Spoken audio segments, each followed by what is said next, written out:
I was approached by Nicholas Cleobury, who was the artistic director of MidWales Opera, and I'd known Nick for some time, and so we sat in a cafe in Pimlico one lunchtime, and he said, I'm thinking of doing Bizet's Carmen with MidWales Opera in a season or two.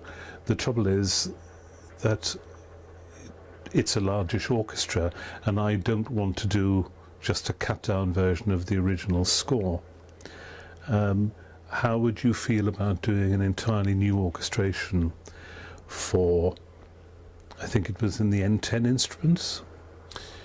Instruments like saxophone, guitar, marimba would help us do that. We joked that perhaps what we should aim for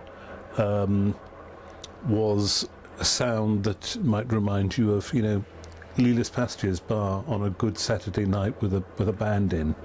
That it would have, certainly in those sections of the opera, that it might make you want to get up and dance. And that it would be far more like that than it would be 19th century chamber music. I think the Peters edition was, I think it was more thrust upon us than, and I don't think there was ever any question of not using the Peters edition, because it is the authoritative edition, I think. Also, very conveniently, I'm published by Peters edition. And anyway, I mean, Dick Langham Smith is, if you like, the go-to man on this piece. And excitingly, we had we were going to commission a new translation from Rory Bremner as well. So there was a lot of work to be done on this, and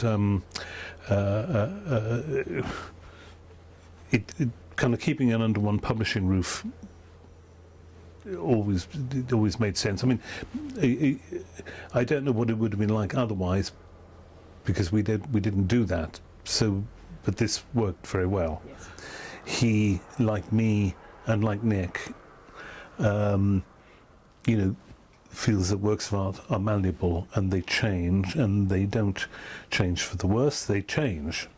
That our approach to works of art, to canonic works of art, is to make them relevant and to keep reinventing them. It's very interesting, because a lot of what you're saying chimed with exactly the same things as Annabelle Arden was saying this morning. Because basically she worked with both Dick and I in workshop situations while she was developing new dialogue written by Meredith Oakes. And she said what was wonderful about working with Dick and working in that workshop way was that she was comforted by the fact that we were always open to new interpretations and change and adaptation to make this a living spectacle for a modern audience. Yeah. Well, I think that was very much at the heart of what we were doing with MidWales Opera. Hence asking Rory Bremner, who we knew would come up with something lively. Yes. And we knew that some critics would find bits of it anachronistic, but I mean, if you come from a world of contemporary music, you're used to that anyway. And one of the things that is always very apparent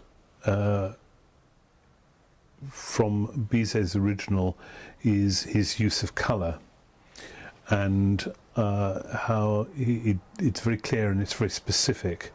Although he doesn't evoke Spanish music, there is a sense of it pervading throughout the piece. So when I'd originally spoken with Nick Cleobury, the conductor, about this, and we decided on this idiosyncratic lineup, I used to try and imagine what it would have been like if Bizet had been presented for some reason with this group of instruments, and if he'd accepted the fact that that's what he was going to have to score his opera or rescore his opera for. So I wanted to essentially approach this not as a reorchestration, but as a new piece of creation, as if it was my opera. and somehow think myself into Bizet's shoes and approach it very creatively rather than as a chore or a task or a job, that's something that was inherently part of the composition. We were talking about this, I mentioned to you earlier, I'm doing some teaching on the Opera Makers programme at Guildhall School, and talking to young opera making composers and writers there about how much stage direction they should have in their scores. As a rule, you have to notate and make your score such that it communicates as best you can what you want, but then allow space for the performer to make an interpretation.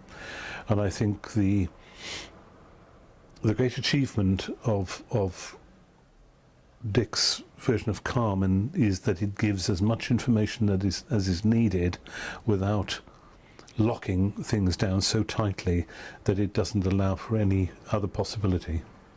Text is only useful, isn't it, when it inspires us to go on and create again. Otherwise it becomes museum, and I think we have to